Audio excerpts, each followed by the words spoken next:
नमस्कार विद्यार्थियों, आप सभी का आपके अपने YouTube चैनल आरपीएससी विद नवीन सैनी में हार्दिक स्वागत है।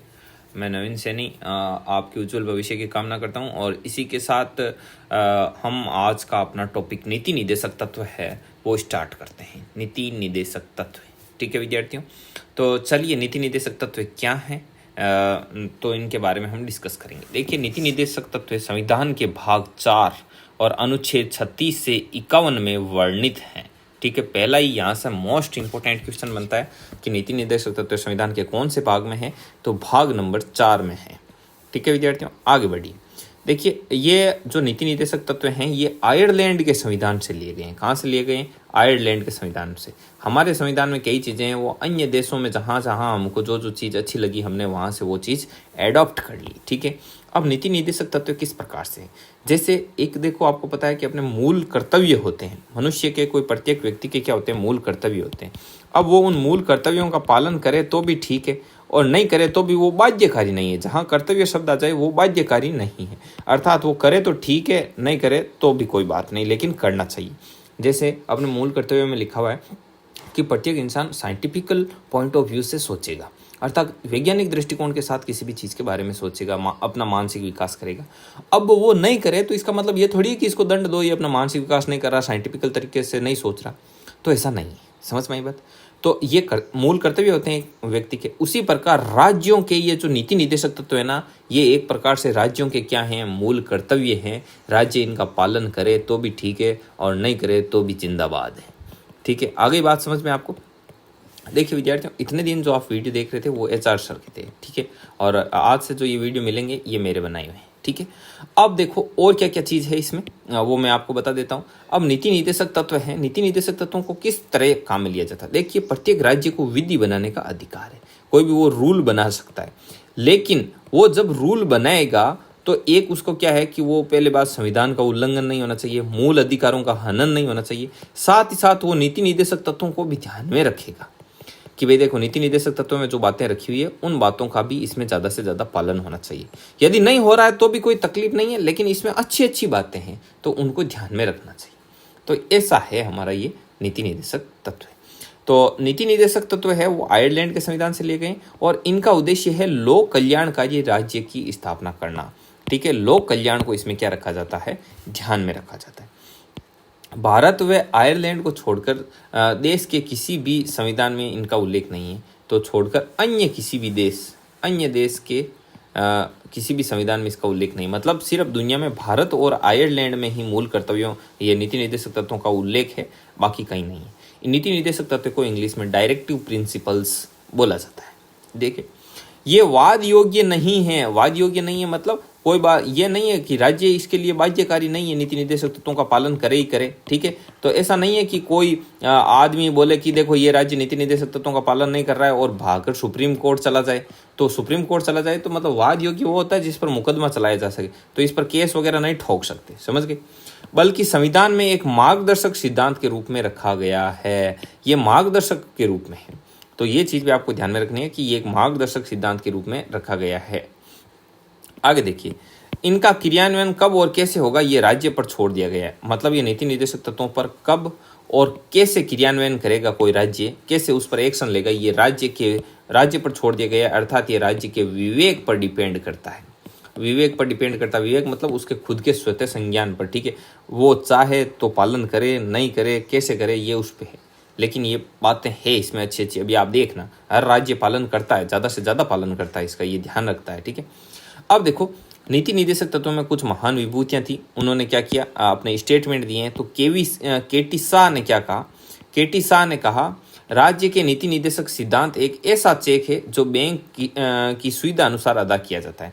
अर्थात एक ऐसा चेक है, नीति निर्देशक सिद्धांत है जो कि बैंक की सुविधा अनुसार अदा किया जाता है। अर्थात बैंक चाहेगा तब अदा करेगा, लेट सेट, कम ज़्यादा, थोड़ा, कैसे भी। ठीक है, तो ये बैंक अपनी सुविधा के अनुसार अदा करता है। ठीक है, और जी ऑस्टिन ने क्या कहा है? जी ऑस्टिन ने इसे संविधान की आत्मा कहा है।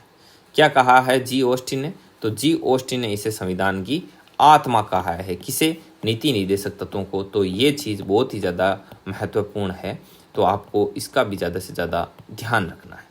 ठीक है विद्यार्थियों, देखिए हम नीति निर्देशक तत्वों पर 2 वीडियो बनाएंगे। कितने वीडियो बनाएंगे? नीति निर्देशक तत्वों पर वीडियो बनेंगे आपके 2 वीडियो आएंगे इस पर। उसके बाद में एक वीडियो आएगा आपका मूल कर्तव्य पर। एक वीडियो किस पर आएगा? मूल कर्तव्य पर। 3 वीडियो के। और उसके बाद में किस पर वीडियो आएगा? उसके बाद में वीडियो आएंगे आपके राष्ट्रपति पर। तो राष्ट्रपति पर हम कितने वीडियो बनाएंगे? तो राष्ट्रपति पर हम वीडियो बनाएंगे 4 वीडियो में राष्ट्रपति कंप्लीट। उसके बाद में उपराष्ट्रपति पर 1 वीडियो।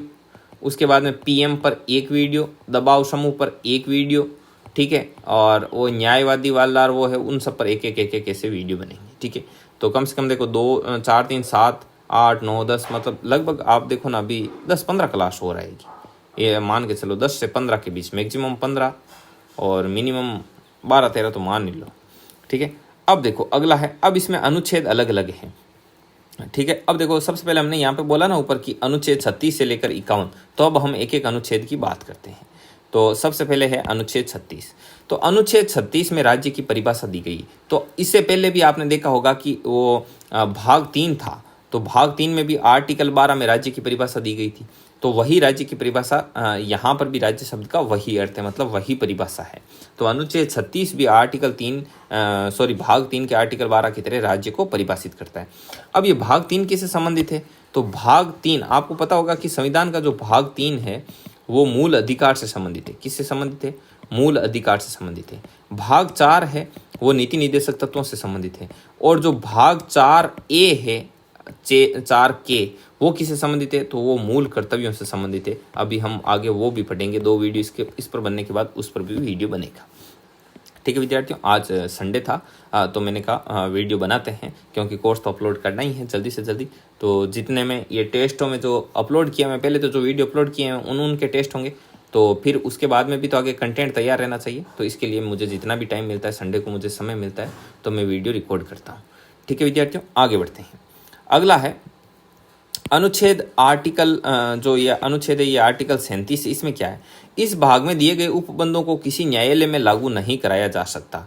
मतलब ऐसा नहीं है कि कोई राज्य पालन नहीं कर रहा है तो आप न्यायालय भाग जाओ, ये बात लिखी हुई है आर्टिकल 37 में।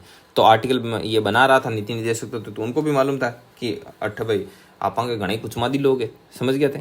तो यहाँ पर बहुत ज़्यादा लोग हैं ऐसे कि भाई चलो बेटे क्या कर रहे हैं, गवर्नमेंट को डालो फंसाओ कि ये देखो पालन नहीं हो रहा है। तो इसलिए उन्होंने पहले ही, ठीक है, शुरुआत करते ही आर्टिकल लिखने की शुरुआत करते ही दे बछीड़ ये ले भाई आर्टिकल 37, न्यायालय में कोई नहीं जाएगा, हम करें ठीक है, नहीं करें तो भी ठीक है, आगे बढ़ो।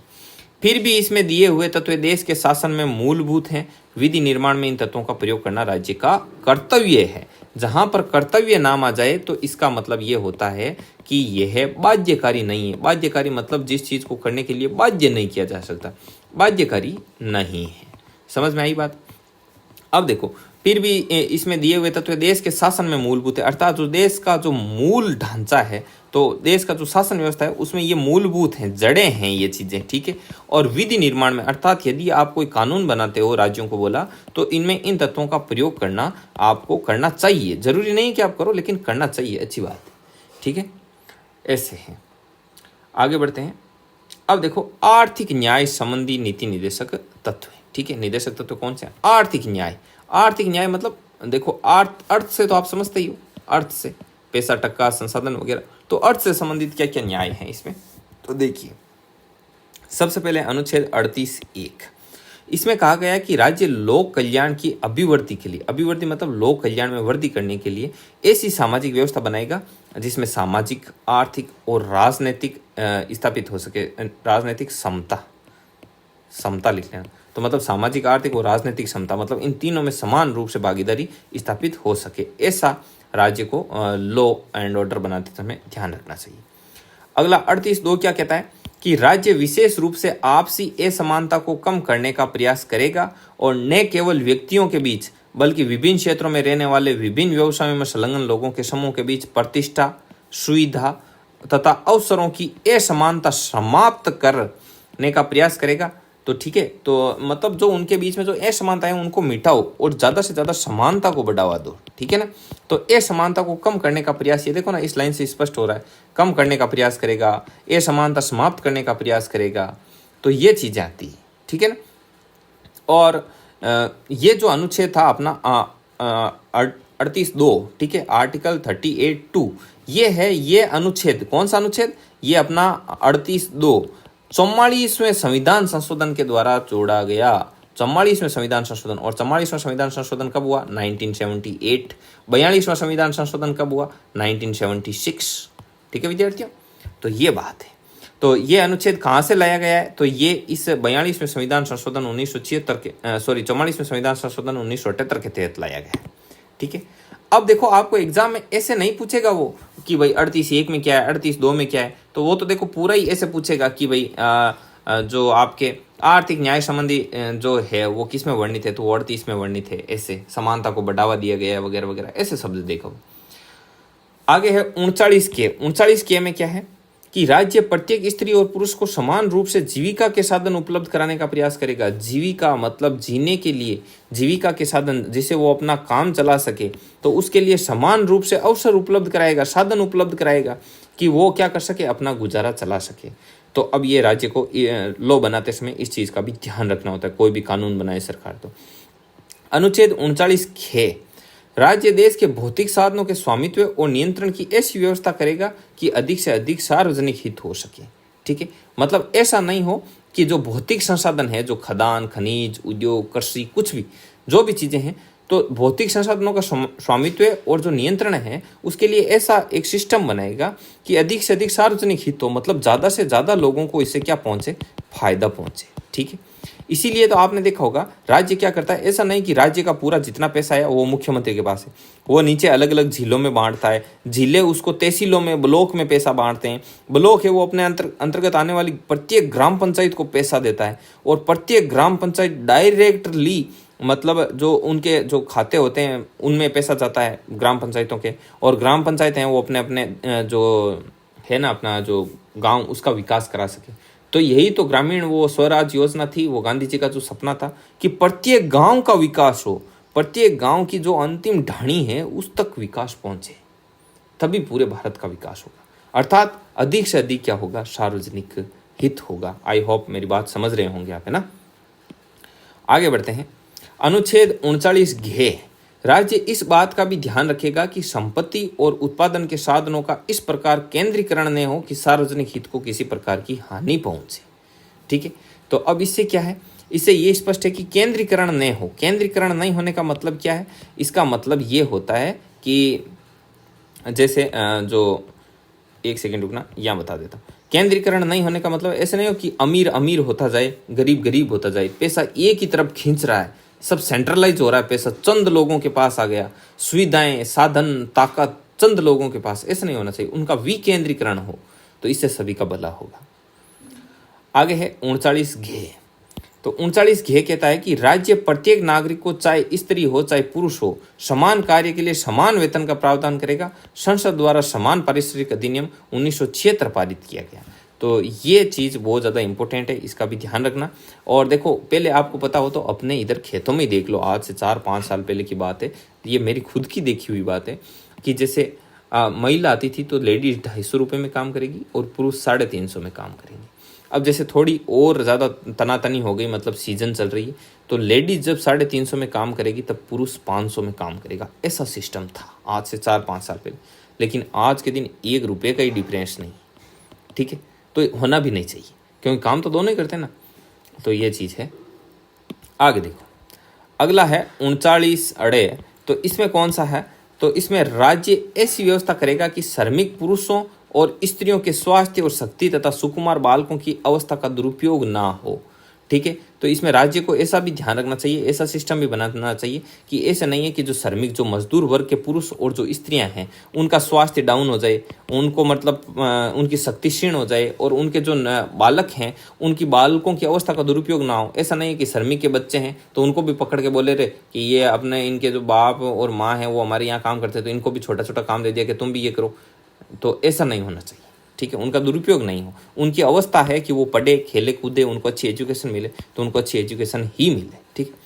अगला 39(च) 42वें संविधान संशोधन द्वारा जोड़ा गया। ये 39(च) 42वें संविधान संशोधन द्वारा आया। और इसमें क्या लिखा हुआ है? इसमें लिखा हुआ है कि राज्य बच्चों को स्वस्थ और गरिमापूर्ण जीवन उपलब्ध करवाएगा। तो स्वस्थ, एक तो उनके स्वास्थ्य का ध्यान रखेगा, और गरिमापूर्ण अर्थात वो बढ़िया तरीके से खेले कूदे, उनको आगे बढ़ने का पर्याप्त अवसर मिले। बहुत अच्छी चीजें। ठीक है, तो 42वें संविधान संशोधन है, ये 1976 की देन है। ठीक है, 1976 में है ये 42वां संविधान संशोधन।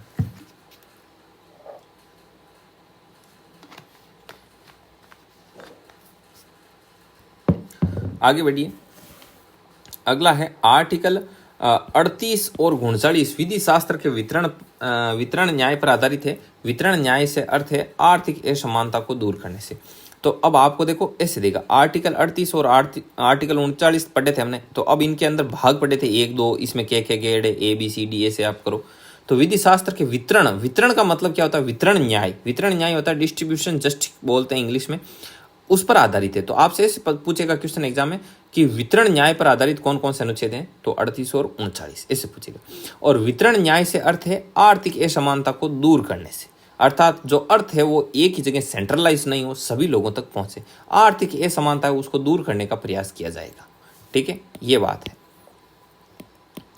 आगे बढ़ते हैं। अगला है 39A। 39A क्या कह रहा है? अब देखो, अब आप बोलोगे कि सर ये 39A, तो 39A तो ये हो गए ना यहाँ पे 39 के। तो देखो एक चीज बता दूं आपको कि आर्टिकल ऐसे लिखा हुआ है, आर्टिकल 39 और उसके बाद में आगे 1, आर्टिकल 39 और उसके आगे लिखा हुआ है 2।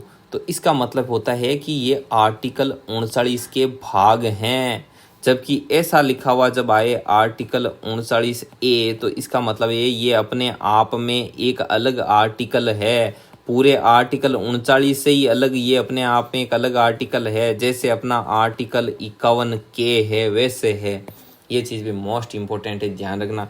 कई बार पढ़ने के बाद भी लोगों को पता नहीं रहता है। आगे देखो, इसको हटा देते हैं। अब देखो, राज्य सभी व्यक्तियों को निःशुल्क न्याय व विधिक सहायता उपलब्ध कराएगा। अर्थात इसका मतलब क्या होता है? जैसे कोई गरीब लोग हैं, तो गरीब लोग है तो उसके पास इतना पैसा वगैरह नहीं है कि वो अपना न्याय प्राप्त कर सके, वो न्यायालय में जाके खुद का वकील वगैरह करके वो न्याय के लिए अपनी जो दरवाजा खटखटा सके। तो ऐसे व्यक्तियों के लिए, अर्थात सभी व्यक्तियों के लिए निःशुल्क फोगट का न्याय और विधिक सहायता उपलब्ध कराएगा। विधिक मतलब यही न्याय, रूल रेगुलेशन, न्याय होना मिलना चाहिए, सहायता उपलब्ध कराएगा। और ये बात भी 42वें संविधान संशोधन 1976 के तहत आई हुई है। कितनी अच्छी बात है, वरना घूमते रहो, न्याय अमीरों को ही मिलता, गरीबों को मिलता ही नहीं। आगे अनुच्छेद 40 कहता है कि राज्य ग्राम पंचायतों का गठन करेगा।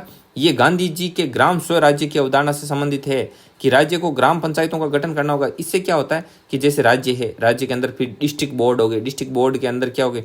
ब्लॉक हो गए, तहसीलें हो गई, और फिर इनके नीचे क्या हो गई? ग्राम पंचायत आ गई। अब एक ही ग्राम पंचायत में 2-2 4-4 गाँव हैं। ठीक है, तो इससे क्या होता है? इससे अंतिम घर तक विकास पहुँचता है। ठीक है, डिस्ट्रीब्यूशन करती है। तो ग्राम पंचायतों का गठन है वो कौन से अनुच्छेद से संबंधित है? तो ये अनुच्छेद 40 से संबंधित है। ठीक है, आगे बढ़ते हैं।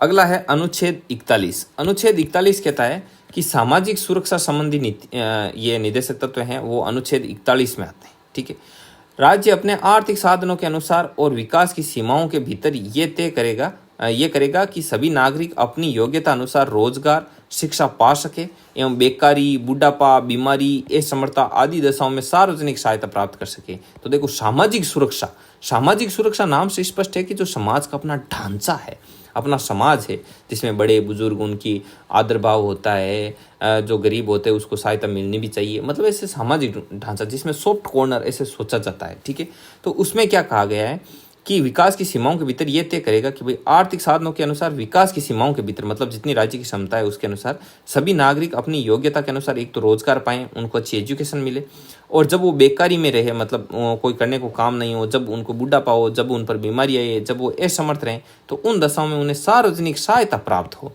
ठीक है, अब नहीं हो तो भी ये नहीं है कि गवर्नमेंट देखो वो एक बुढ़ा लाचार पड़ा है, आप क्या कर रहे हो, आप सुप्रीम कोर्ट में केस ठोकेंगे, ऐसी चीज़ नहीं है।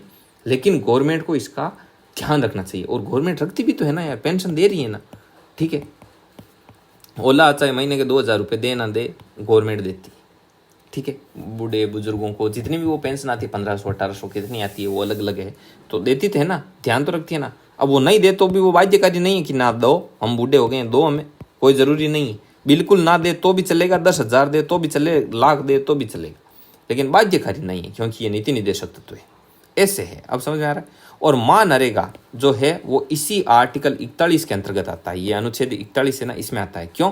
क्योंकि इसमें कहा गया ना कि उनको क्या दे, रोजगार दे, ये लो रोजगार।